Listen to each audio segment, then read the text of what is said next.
Uitgaande van het feit dat we nog in opbouw begrepen zijn, kunnen ze uiteindelijk van ons verwachten dat wij hun helpen de zorg rond de mantelzorgvrager te organiseren.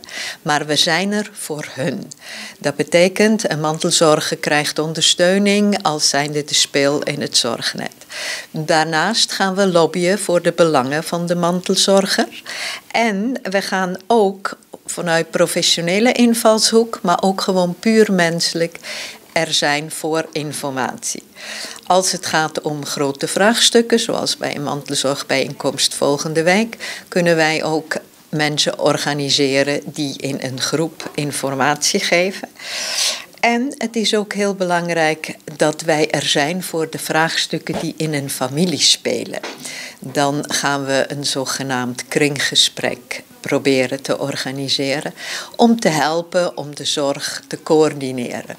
We hebben helaas nog niet heel veel mensen die als vrijwilliger mantelzorger willen ontlasten, maar we zijn ermee bezig en we hebben nu zowel mensen met een professionele achtergrond in de zorg als ook mensen die er gewoon zijn om te luisteren, een kop koffie te drinken, boodschappen te doen.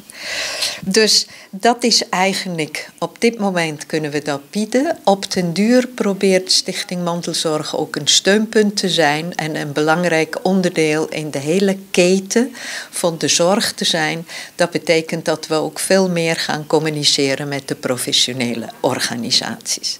Zodat de zorg op een hoger kwalitatief niveau komt en de mantelzorger niet zo kwetsbaar is. Want op dit moment voelen ze zich alleen, ze zorgen slecht voor zich en hebben iemand nodig die er is voor hun om hun te helpen hun taak uit te voeren.